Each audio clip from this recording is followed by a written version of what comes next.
Meja makan bersama saya Bayu Putra, Kris Budiharjo. Keren. Sehat tuh. Alhamdulillah. Siapa tamu kita? Oh, tamu kita hari ini kita bicara yang masih milenial. Zaman yang sulit dimengerti. Sulit dimengerti bagi yang tidak mengerti. Ya. Apalagi oleh para kolonial, kolonial. Ya. Gitu. Nah, ini kita bicara tentang kekinian, zaman now. Zaman now. Bicara tentang kripto. Cari uang? Bukan cari uang, ini sebuah sistem. Oh, sistem. Bukan cari uang. Kripto itu bagaimana sebuah sistem. Anak milenial Memahami kripto. Memahami ekonomi lewat digital. kripto. Nah, ini tamu kita adalah doktor ekonomi digital. Tamunya Itu pertama di Indonesia. Awal sekarang mungkin udah banyak. Oh, udah banyak. Dr. Widi. Bisa Terima kasih. Ya. Ini waktu sidang terakhir ya, sidang pengaruh terbuka. hadir sama Menteri Kominfo, hadir banyak ahli-ahli ataupun tokoh-tokoh di dunia digital, telekomunikasi yang hadir. Walaupun saya bukan ahli, datang juga sahabat. Oke. Dan juga ini juga teman kita yang paham tentang kripto, praktisi kripto, Mas Ageng, juga Mas Irfan. Mereka adalah penggiat. Praktisi, penggiat Wah, penggiat kripto. ya, toh. Ben kantor politik kan Iya. penggiat. Aktivis. Aktivis kripto ya kan. Aktivis ekonomi digital. Ekonomi digital. Kalau bicara kripto itu artinya ekonomi digital. Biar do milenial dikit gitu loh. Oke, Iya kan? oke. Jadi Pak Widi, C. gimana dunia digital perkembangan supaya memiliki nilai ekonomi? Ya kan ahli ekonomi digital. Gimana ceritanya gimana? Terima kasih Pak Ketua. Mungkin ini gambaran dulu ya. Jadi bahwa perkembangan digital itu sangat mempengaruhi ekonomi. Sekarang ada kalimat yang menjadi apa namanya sesuatu acuan. Kita tidak usah bicara tentang ekonomi digital, tapi yang kita bicarakan adalah sekarang ekonomi di era digital. Itu sudah masuk ke ekonomi digital. Ekonomi di era digital. Nah, itulah kita sekarang sudah masuk ke ekonomi digital. Kita tidak nyangka seperti itu kan gitu. Nah, ditandai dengan apa? Dengan adanya investasi di digital, di infrastruktur dan infrastruktur digital, itu menyebabkan seluruh sektor industri terdampak. Berapa persen? 10% investasi di sini, nilai sekian, 10% dari total investasi nasional untuk digital, maka akan memberikan kontribusi sekian persen pertumbuhan ekonomi. Jadi investasi di digital itu sudah masuk dalam jurnal saya, di Scopus. Saya sudah nulis di jurnal di Scopus menggunakan CGE, Computable General Equilibrium, di mana itu sudah kita shock terhadap tadi. Jadi seluruh sektor industri itu terpengaruh. Terbesar adalah keuangan. Di era digital. Di era digital itu semuanya harus memang investasi di bidang digital itu penting sekali. Supaya kita nggak ketinggalan. Karena revolusioner sekali perkembangannya ya. Jadi negara mana yang tertinggal digital, infrastruktur dan infrastruktur digital, maka ekonominya nggak akan tumbuh. Dan akan terlibat di negara lain ya? Akan terlibat dan langsung karena sekarang sudah tidak ada lagi, border itu sudah nggak ada lagi sebenarnya. Dari sisi ekonomi ya, ekonomi digital. Kita lihat sekarang, kripto tadi disebutkan. Kripto ini kan nyebrang kemana-mana, nggak tahu kita. Kripto itu apa sebenarnya? Ya. Ini pinter banget. Dokter. Sebagai apa toh ini? Beliau itu dokter ekonomi digital. Pernah Direktur Telkom, Propertindo, Jakpro. Jadi lama beliau di Telkom. Jadi paham betul mas. Selain ilmunya tahu, praktisi juga. Karena pernah bekerja di Telkom berapa tahun? Berapa tahun Pak di Telkom? 32 tahun. 32 tahun. Berarti yang berbicara ini adalah orang yang mempunyai pengalaman 32 tahun di Telkom. Nah, itu lanjut. Bagaimana Indonesia memasuki era ekonomi digital ini, apakah bisa mengejar negara-negara maju, ataukah tertinggal, atau seperti apa kondisinya? Jadi begini aja, kita tandain. negara kita kalau tertinggal dari infrastruktur dan infrastruktur digital, maka akan sama dengan satu daerah di kita. Di daerah mungkin ya, daerah yang 3T tadi, terdepan itu tidak ada infrastruktur dan infrastruktur digital di situ. Sehingga apa? Itu tertinggal, ekonominya akan turun. Langsung ekonominya tidak akan tumbuh bagus. Dengan adanya tadi, dengan adanya sinyal saja sekarang kita ambil sinyal telepon seluler, maka tumbuhlah ekonomi. Siapa coba? Pertama dari Grab untuk ojek online. Aplikasi-aplikasi lah ya Pak ya. Apapun termasuk di sini adalah e-commerce. Jual beli di situ. Bagaimana mendidik orang-orang yang tadinya seorang ojek, ojek ataupun pedagang di pasar. Sekarang mereka sudah bisa berjualan secara online, bahkan pakai kiris kan gitu ya. Bayarnya sudah pakai itu, sudah nggak ada lagi, nggak perlu kembalian. Karena apa? Perputaran uang di Indonesia ini kan kalau di daerah tertentu di Pulau Seribu saja itu barter. Sehingga perlu uang digital karena apa? Karena itu tadi nggak perlu lagi notes, bentuk uang notes itu tidak perlu lagi. Jadi negara perlu hadir di dalam pembangunan infrastruktur dan infrastruktur. Infrastruktur beda lagi ya? Infrastruktur itu adalah seperti jaringan kabel, fiber optik, terus BTS dan lain-lain. Infrastruktur itu adalah platform. Untuk platform apa? Platform untuk payment system, platform untuk TV tadi OTT, platform untuk voice over IP, platform untuk ini semuanya itu namanya infrastruktur.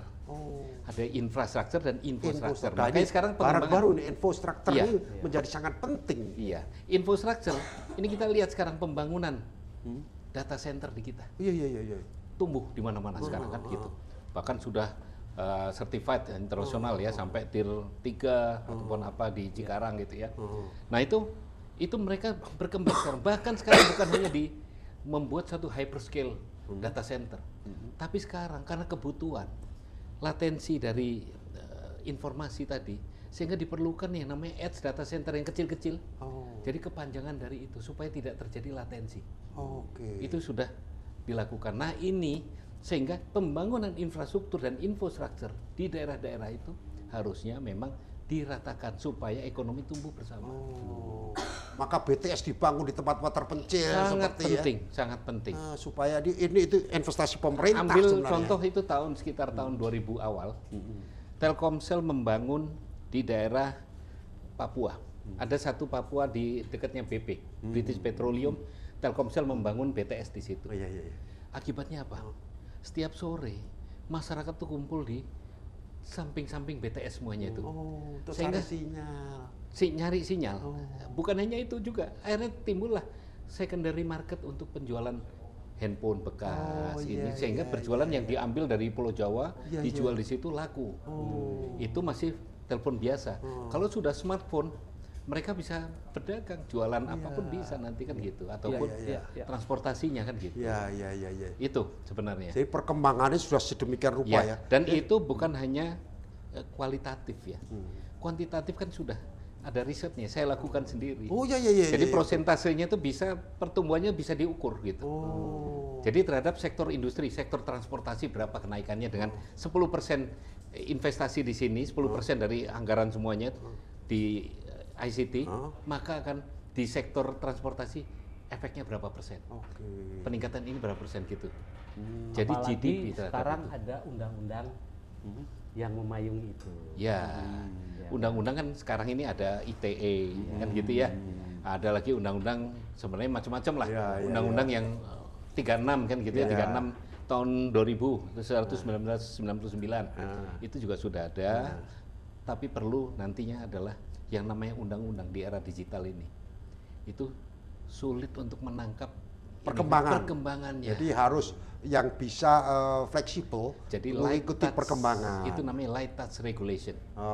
Yang dilakukan regulasi yang akan dilakukan oleh ini sendiri, apa namanya industri itu oleh sendiri. Sistem. Itu akan sama dengan yang kripto nanti. Kripto itu akan dilakukan di situ juga. Jadi namanya self regulated industry. Industri yang akan diregulasi sendiri oleh industri itu. Jadi semacam tatanan ya. Tatanan itu. Tata niaga. Iya, tata niaga.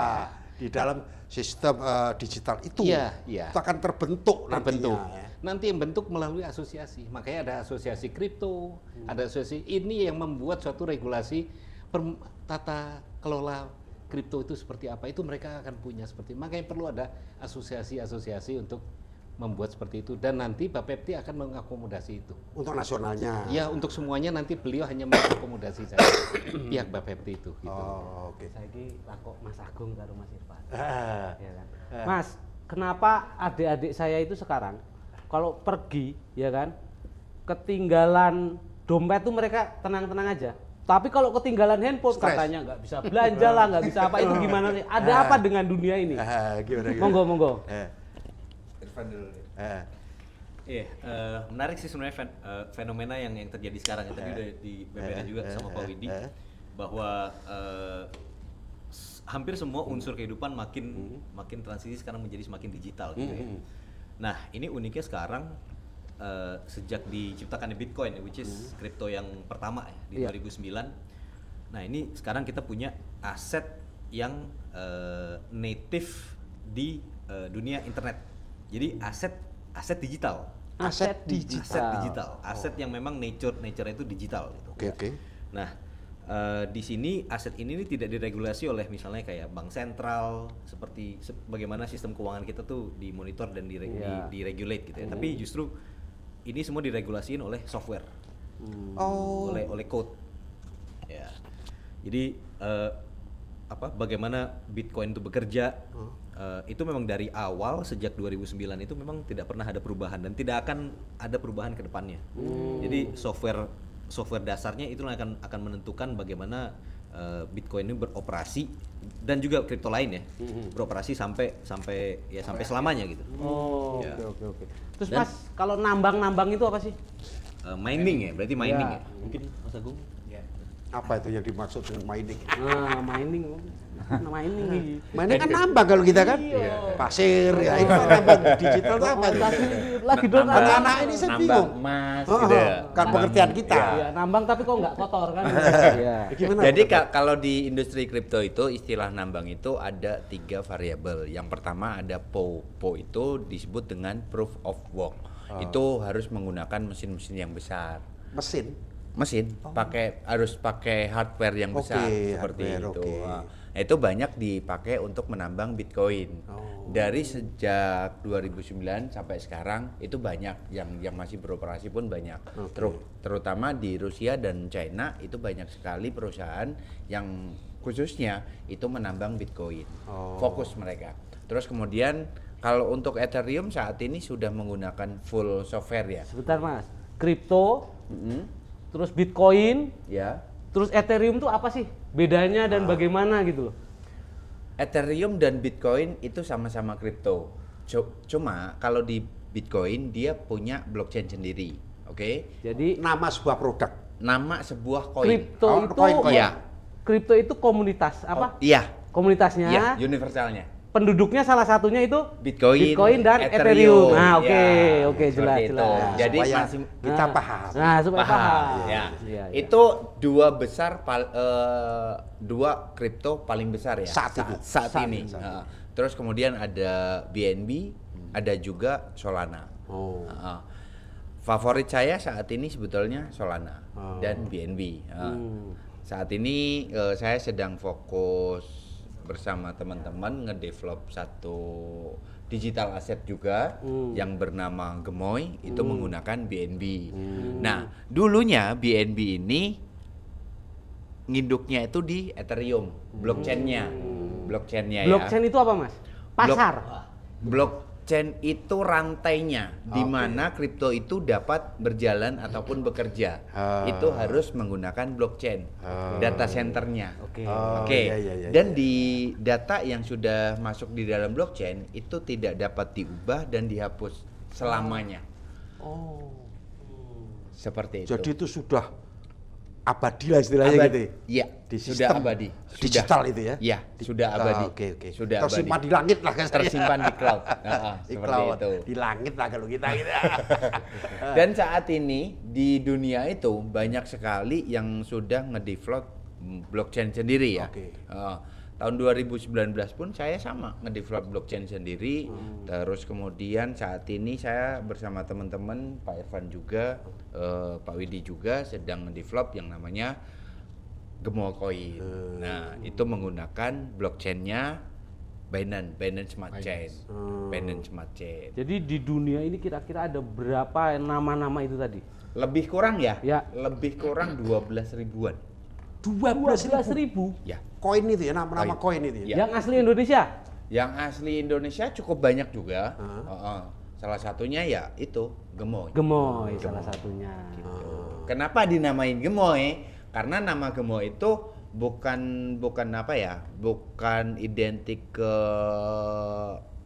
Pak Prabowo saja, tapi kan nama Gemoy itu adalah generik. Jadi siapapun sebetulnya bisa pakai.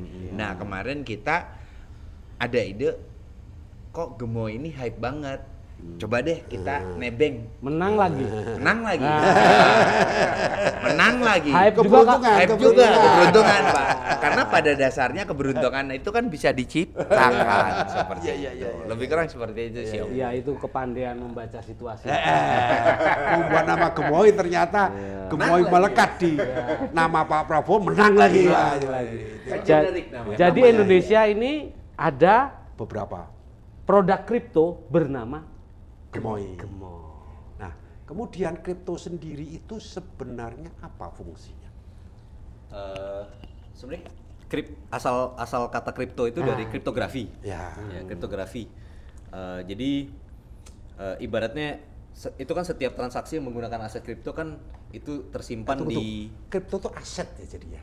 sebenarnya itu Digital aset. aset digital, oke. tapi Bisa menggunakan dimaknai. teknologi kriptografi, Oke, yang disebut oke. cryptocurrency. Oke. Ya, jadi semua transaksi itu tercatat dalam buku besar atau mutasi yang sebenarnya itu tersedia secara online, semua orang bisa akses gitu. Makanya disebutnya dia terbuka kan, nggak seperti tertutup seperti sistem keuangan yang konvensional gitu, di mana Transparan sekali ya. yes, dia lebih transparan. Gitu. Dan terus kenapa disebut blockchain? Itu sebenarnya blockchain kan blok rantai. Iya. Ya, jadi dia blok data yang saling terkait dengan blok data lainnya. Isinya blok data itu isinya transaksi-transaksi yang menggunakan aset kripto itu gitu. Dan dia saling terhubung gitu secara berantai. Iya. Dan datanya dienkripsi. Oh, jadi bisa Sistem keamanannya mungkin. Datanya Perlu ditanyakan dienkripsi nanti. menggunakan algoritma SHA 256. Jadi sangat aman ya. Sangat aman. sekali. Jadi cheating susah ya itu ya. Nggak bisa. Karena terbuka kan, Iya. bisa Betul. dilacak Betul. jejak digitalnya kan. Betul. Enggak didistribusikan. Jadi semuanya punya ini untuk ngawasi semuanya Dia tuh. bisa melihat maksudnya. Iya, semuanya. Sangat Saling transparan. mengawasi. Saling mengawasi gitu. Dan blok data Chain satu dan tadi blok data lainnya Keterkaitan. Saling terkait secara terkait ya. berantai. Iya, Jadi kalau berantai. satu nggak bisa mengubah satu tanpa Nggak mengubah bisa. seluruh rantaiannya. Dan nggak mungkin nanti sedunia dirubah. Jadi nggak boleh licik ya. Wah, ini laku nih, Nggak, bikin nggak lagi, bisa. bikin Nggak lagi bisa, gitu. nggak akan bisa. Oh, nggak bisa bikin Nggak lagi bisa, ya. nggak bisa. Jumlahnya tetap. Tetap. Jual beli ya cuman itu. Iya. Cuma itu aja. Harganya Sehingga bisa harganya tergantung. naik Betul. Iya. ataupun turun. Iya, Tapi iya. yang diinginkan adalah Naik. naik. Secara value ya. Iya. Tapi kalau secara quantity ya jumlahnya sudah ditetapkan dari awal. Hmm. Sebagai contoh Gemoy, Iya. kita create hanya 100 juta koin saja. 100 juta. 100 juta saja. Walaupun permintaan nanti banyak, Nggak nggak bisa. bisa tambah. Nggak akan Nggak, bisa. nggak bisa. Value-nya saja Pak yang naik. Iya. Secara quantity nggak akan bisa bertambah. Bitcoin kan begitu juga. Makanya tinggi sekali karena dibatasi. Iya. Jadi berbeda Iya, dengan iya. fiat. Ya, jadi tuh Oh, saya besok bikin nambahin 50 Nggak juta lagi. boleh. Nggak boleh. Nggak Nggak bisa. bisa. Nggak Jadi bisa. sekali bikin program break selesai. Iya. nah, Oke. Harus ditetapkan pada saat Hari buat itu. yes. Makanya sebelum pengkodingan dimulai harus dibuat dulu. Polisinya. Oke. Oh, jadi artinya begini. Harga itu ditentukan betul-betul oleh pasar ya. Iya, market. Bukan oleh pembuat. ya, Bukan. jadi bahasa gampangnya endok ono 10 endok. Ya kan? Hah? Dijol-ijol ke, ditukar-tukar ke terus. Doknya nggak nambah. Nggak nambah Nggak, doknya. Iya. Cuman harganya yang Iya. Naik. bisa Oke. nambah, bisa Iya. turun. Tergantung Oh, kebutuhan. musim Januari itu endok agak nggak, kalau dipegang nggak bagus. Lepasin. Ya. Tapi Februari, wah ini harus punya Bagus. endok nih. Ya kan gitu ya. Antar Gitu mereka ya. juga beli jual Ah. antar mereka. Kemudian transaksi digital. Lah ini. Iya. Apa sih yang dimaksud transaksi digital dengan buy coin itu? Pemahaman gimana? Koin digunakan untuk transaksi di digital, misalnya saya mau main game, itu kan harus pakai koin. Iya. Iya. Top up. Top up koin, Nah. tapi bayarku aku nggak pulsa. Iya. Kok bisa? Iya. Terus misalnya saya ada bukan nonton apa gitu, bisa melakukan top up, bisa dengan Telkomsel, Iya. bisa dengan bayar Indosiar, Iya, iya. Indosat, Iya. atau pakai GoPay, pakai Dana. Iya, iya. Itu maksudnya apa? Iya, sebenarnya itu kalau GoPay, Dana itu kan masuknya sebenarnya aplikasi pembayaran. Oke. Kita ada e-money, Ya, ada ini aplikasi untuk pembayaran. masuk Ya. koin, beli koin tadi, top up koin tadi lah. Top up coin misal pas kita main game gitu misalnya. Ya. Nah, sebenarnya kalau ada beberapa jenis aset kripto ya. Ada koin, ada token. Oke. Kalau koin itu dia punya sistem ledger atau sistem blockchain-nya sendiri Oke. yang native gitu. Nah, tapi kalau token itu token yang nebeng di sistem blockchain yang lain. Jadi Gemo ini awal mulanya kita desain sebagai token dulu, tapi nantinya kita akan kita forking dan akan bangun sistem blockchain yang native sendiri. Gitu. Jadi menjadi coin gitu. Tapi mungkin yang Bapak maksud token di saat kita main game Ya, kita upgrade harus top up kan? dengan token gitu ya. Iya. Nah, itu sebenarnya kan token itu menjadi currency yang in game, yang native, yang hanya bisa dipakai di game itu. Ya. Nah, gitu kan. Cuma bayarnya pakai beda lagi kan, Yes. pakai apa yang dikonversi atau apa gitu harganya. Token itu bisa kita beli dengan macam-macam, bisa mungkin dengan aset kripto, bisa dengan mungkin GoPay atau aplikasi pembayaran lain atau e-money. Kriptonya bisa untuk bayar itu kan? Ada, tergantung kalau misalnya gamenya memang menerima kripto sebagai alat pembayaran, ya berarti Untuk bisa. beli tokennya atau beli apanya? Untuk beli tokennya. Beli tokennya Ya, itu. untuk beli Oke. tokennya. Ya. Pak, kripto masuk ke Indonesia mulai kapan sih? Oke. Dan apa yang masuk pertama? Ya. Dan bagaimana perkembangannya? Perkembangannya gimana? Jadi mungkin gambaran dulu ya, Ya. tentang industri kripto sendiri. Terlalu banyak tadi disebutkan berapa ribu tadi kan? 12.000. 12.000. Sekarang masyarakat harus mulai paham dalam memilih kripto Ya. mana yang layak untuk dibeli. Berarti Gitu itu ya? maksudnya, ya. Ya kan? Mana yang layak untuk dibeli, mana yang tidak, yang kira-kira ini hanya sebentar, hanya sifatnya sementara. Sehingga kita nanti, kenapa Bitcoin itu menjadi sekarang ini yang pertama memang diinikan dan tiba-tiba menjadi besar, diikuti oleh yang lain, banyak yang gagal juga. Kan gitu. Iya. Nah di Indonesia ini sekarang banyak yang ikut-ikut juga. Ada artis lah buat ini dan lain-lain. Nah kita masyarakat tentunya harus mempelajari. Kira-kira mana? Karena ini kan tadi tidak ada underlyingnya ya. Dalam kalau kripto ini, kripto tuh nggak ada underlyingnya, Pak ya? ya underlyingnya kan beda sama kalau kita punya Perbankan. saham, ya kan? Iya. Perbankan, saham dan lain-lain ini nggak ada. Iya. Tapi di sini adalah karena sistem tadi, sehingga underlyingnya kita bisa dianggap bahwa apa saja turunan dari Trust lah. produk-produk tadi mungkin bisa dijelaskan. Ekosistem kita apa saja, sehingga dalam memilih kripto yang pantas untuk dibeli, Apa yang caranya gimana? Dikoleksi, Pak ya? Dikoleksi gitu. Apakah itu menjadi koleksi yang menguntungkan, Iya. bernama investasi, Iya, ataukah itu koleksi yang merugikan? merugikan karena sementara cuma hype aja sebentar Ah, anjlok. Banyak lah ya banyak, kayak gitu ya. banyak. Nah seperti apa? Nah silakan, Mas Irfan kan pengalaman. Aset kripto kalau dibandingin aset yang konvensional gitu ya, itu cara ngukur value-nya memang berbeda. Oh iya tentu. Jadi bukannya tidak memiliki underlying value, tapi cara mengukur value-nya tuh berbeda. Jadi Kacamatanya beda ya? dilihat dari security Iya, tadi, iya, terus iya. dilihat dari immutability, jadi nggak bisa diutak-atik setelah satu transaksi terjadi. Gitu. Jadi dan sebenarnya praktisnya praktisnya kita membawa aset digital ini karena gini, di dalam aset digital kita memungkinkan yang namanya self custody. Jadi kita bisa memiliki dan menjaga aset kita sendiri tanpa harus menitipkan ke pihak ketiga, misalnya ke bank atau ke sekuritas gitu kan. Misalnya kalau kita harus ke luar negeri nih misalkan, kita harus melewati batas imigrasi, itu kan terbatas jumlah cash yang bisa kita bawa. Persis. Emas fisik yang bisa kita bawa juga itu terbatas kan. Betul. Tapi kalau memobilisasi aset kripto itu sebenarnya di satu flash disk di wallet hardware yang bentuknya kayak sekecil flash disk kita bisa membawa aset kripto yang nilainya nggak terbatas. Triliun. Jadi handphone aja lah, nggak usah pakai hard disk lah ya. Bener. Ya, seperti kartu kredit ya. Dan bahkan begini Pak, uniknya di kripto itu, sebagai contoh Pak ya, Iya. saya mempunyai aplikasi yang bernama, saya biasa simpen aset itu di Trust Wallet, katakanlah seperti itu. Trust Wallet itu mempunyai pencadangan 12 kata sandi yang berbeda-beda, disebut dengan prase. Ketika saya sudah memasukkan prase saya itu di handphone A, ya kan, jelalah amit-amit nih ya, hilang Ya. HP-nya, ataupun tertinggal. Ya lupa lagi. Iya, lupa lagi. Nah, saya sedang flight ke Singapura, katakan. Tapi saya ingat 12 kata yang tadi, ya kan? Di Singapura saya beli handphone lagi, saya masukin lagi tuh Pak, terrecovery Pak, secara otomatis. Oh, Aman ya. Luar biasa. aman. Jadi kode PIN itu menjadi hati-hati ya, nggak boleh.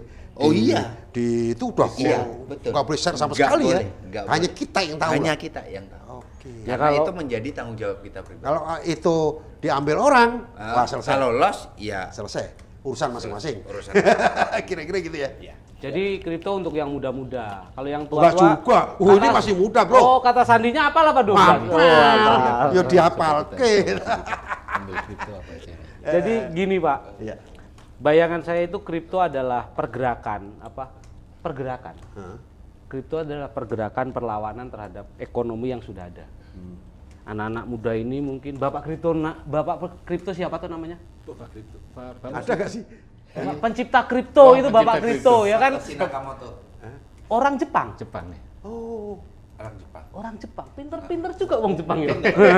Tapi itu mungkin. Nah, mungkin. Karena sampai sekarang anonim. Oh, anonim Mas. Anonim. Iya, nggak di ini. Kecuali yang apa pencipta Ethereum. Itu muncul Vital Kalau Mystery. Ethereum sama apa namanya? Bitcoin kan beda. Bitcoin itu kan produk. Iya. Tapi pencipta Kripto. kripto, ekosistem kripto itu siapa sih? Yang memulai Yang memulai. Ini ya. Ya dibilang ya? Satoshi Nakamoto sih bisa dibilang seperti itu. Oh, dia yang Karena memulai dia- ya. Kripto itu ada karena ada blockchain. Iya. Blockchain itu penciptanya siapa? Ya itu satu perusahaan juga itu blockchain kan gitu. Gitu. Iya. Pemerintah Republik Indonesia sudah mengikuti perkembangan teknologi digital itu. Betul. Sampai dengan ekonominya, sampai dengan masalah kripto. Betul. Saya pernah dengar Bapepti tadi ya. Ada target-target berapa triliun kripto itu apa itu? Jadi Cuma dengar-dengar aja. kan memang sebenarnya Bapepti sebelumnya itu mengawasi perdagangan komoditi. Oke. Dan kripto ini di negara kita diakui sebagai komoditi. Jadi Oke. statusnya sama dengan komoditi lain. Komoditi Ya. berjangka. Oke. Emas gitu ya. Oh, iya, minyak, iya. gitu. Statusnya sama seperti itu. Jadi pedagang aset kripto atau bursa-bursanya exchange-nya ini semua diregulasi dan diawasi oleh Bapepti. Bapepti. Oh. Jadi pedagang aset kripto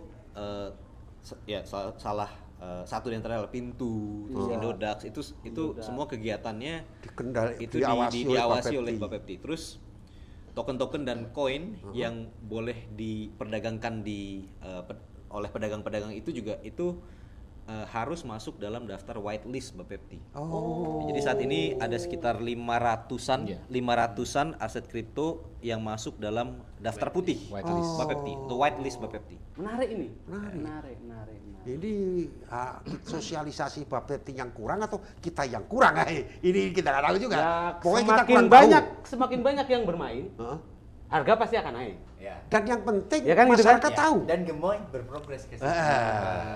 Jadi tujuannya gini, bagaimana masyarakat itu paham Ya, kripto itu apa, ya, kemudian produknya apa, ya. supaya rasa aman itu terjamin, kita bisa bertransaksi di dunia digital Ya. dengan kripto tadi harus koin apa. Nah, ini kan penting untuk saling diskusi tentang untuk mendapatkan informasi yang valid. Itu Ya. kira-kira. Nah, ini Dan- tugasnya siapa? Dan negara sudah memberikan whitelist. Iya, tadi aturan tadi Pak Ya, Bepti. whitelist ada 500-an ya di Indonesia ya? Nah, 500 whitelist. jadi kita ya harus sering-sering melakukan kegiatan seperti podcast Tapi yang pasti kita harus tanya ke Bapepti. Ya. Dasar memberikan whitelist itu apa? Nah, Ya nanti kan? kita undang. Regulasi untuk mendapatkan whitelist itu apa? Ya. Karena dari kita tahu Bapepti itu meregulasi itu memberikan syarat-syarat apa saja yang membuat kita tenang. Iya. Oh ternyata yang punyanya harus. Iya. Nah, Begini-begini. kan gitu kan? Iya, Ya artinya negara hadir. Ya. Dan negara hadir dalam perkembangan teknologi mutakhir, termasuk perkembangan revolusi digital kalau saya bahasanya, karena sangat revolusioner ya. Perkembangannya sangat luar biasa besar, sehingga negara mengikuti melalui regulasinya, dan para kita yang memahami seperti teman-teman yang sedang akan mengembangkan perkriptoan di Indonesia kan gitu kira-kira ya, itu harus melakukan edukasi melalui kegiatan semacam ini, itu Mas Agung, Pak Widi, Mas Irwan. Jadi karena semakin banyak yang ikut, mau tidak mau pembeli semakin banyak. Pelaku, tepatnya pelaku. Pelaku semakin banyak, ekonomi kita maju. Jumlahnya segitu-segitu terus, harga akan naik. Akan naik. Simple Dan akan menumbuh kembangkan industri kripto di Indonesia, yang bagaimana industri harus dari Indonesia, untuk Indonesia. Jadi bukan hanya kita membeli produk asing, kan begitu kira, sehingga kita menjadi tuan rumah di negeri sendiri. Kita negeri dengan penduduk besar bro, pemain kriptonya juga besar. Bagaimana kira-kira perkembangan rencana kedepannya supaya Indonesia ini jadi tuan rumah seperti apa? Iya, memang itu Bapepti memiliki modul untuk menganalisa satu proyek supaya bisa masuk ke daftar putih tadi itu sangat menyeluruh ya. Jadi bagaimana kualitas dari komunitas atau holder base atau user base dari token itu, terus apakah ada sumber pendanaan ini bersih apa enggak, ada unsur money launderingnya apa enggak, terus use case dari token itu tuh untuk apa gitu. Jadi ini modulnya itu sangat menyeluruh, dan itu memang itu yang ada di benak kita ya di saat kita mengembangkan Gemoy. Jadi kita pengen kita membuild dan mendevelop koin Gemoy ini supaya bisa menjadi project yang berkepanjangan dan punya utility dan kegunaan yang luas gitu ya. Jadi dan itu memang yang membedakan satu token atau koin itu seberapa panjang umurnya, seberapa baik kualitasnya adalah kegunaannya, karena balik lagi ke supply and demand kan. Jadi kita di Gemoy cukup banyak yang kita kembangin saat ini. Jadi kita juga ngembangin beberapa mini game ya. Mini game yang dimana membutuhkan token Gemoy untuk memainkannya. Terus kita juga mengembangkan e-wallet kita sendiri untuk menyimpan token Gemoy, tapi bisa juga nyimpan aset-aset kripto lain.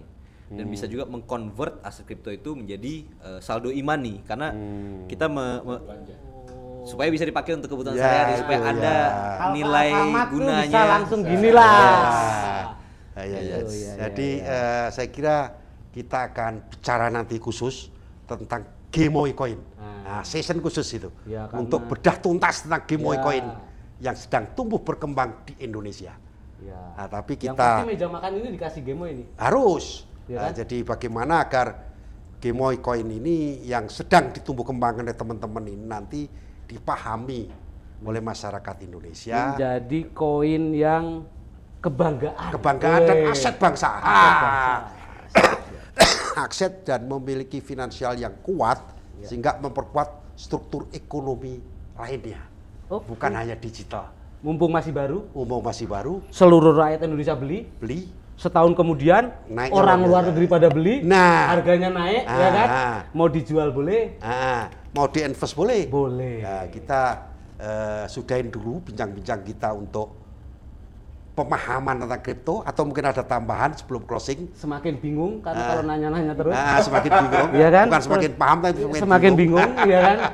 Nanti minggu depan kita bincang-bincang khusus tentang Gemoy Coin, tentang kripto produk Indonesia. Mungkin ada closing sesi ya, tambahan akhir tentang digital ekonomi dan sebagainya, silakan. Ya, terima kasih. Mungkin ini kesempatan bagi kami ini tim Gemoy Coin sebenarnya di sini untuk pengembangan kripto. Ini sangat berharap adalah tadi tentang edukasi sebenarnya. Edukasi tentang kripto sendiri itu sangat menolong kita. Sehingga mohon di sini juga nanti kita mengedukasi masyarakat. Ini iya. penting banget.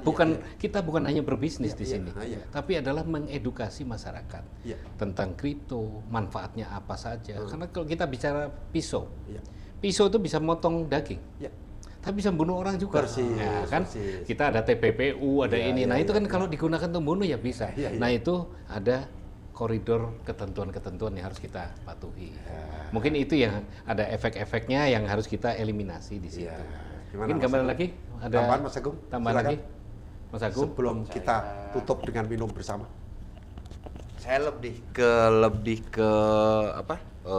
Riset dulu sih kalau mau menentukan ataupun membeli suatu digital asset Dior ya kan. Dior riset gitu. Jadi survei dulu siapa sih pengembangnya, terus tujuan proyek tersebut apa, apakah valid si orang pelakunya, terus bagaimana komunitinya, itu harus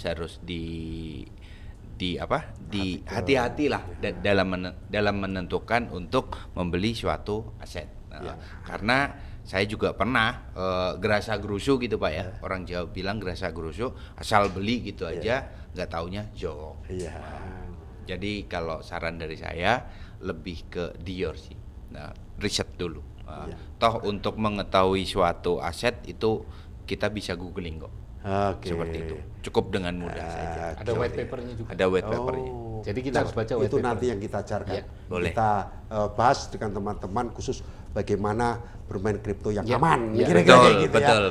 Gimana Mas Irfan teman? Iya tadi masukan dari Mas Agung benar banget. Jadi memang itu ada istilahnya itu di kripto, Dior, do your own research gitu. Jadi walaupun sekarang market lagi bullish gitu ya, tapi tetap kebanyakan dari aset kripto yang ada 12.000 gitu ya, itu memang mostly memang untuk spekulasi aja sih. Belum banyak itu token atau koin yang punya nilai guna atau nilai utility. Makanya itu yang pengen kita ubah paradigma itu ya. Kita pengen bikin suatu yang punya nilai guna dan nilai utility. Cuma disimpan gitu. Tapi kita juga bisa bukan hanya untuk use case-nya bisa itu. Ada use case-nya gitu. Kita berbicara 500 produk yang diakui oleh negara kita, ya kan? Dari 500 itu cari yang gunanya paling nyaman, gitu ya? Betul. Ya saya kira itu teman-teman. Jadi kita akan belajar akan sharing tentang kripto dan kegunaannya buat kita, kripto untuk masa depan kita. Karena ekonomi digital suka tidak suka kita akan masuk di dalamnya. Kita sudah masuk era ekonomi digital ya, sehingga jangan sampai kita tertinggal oleh zaman atau zaman menggilas kita. Suka tidak suka, mau tidak mau, kita harus tahu apa itu kripto. Meja makan.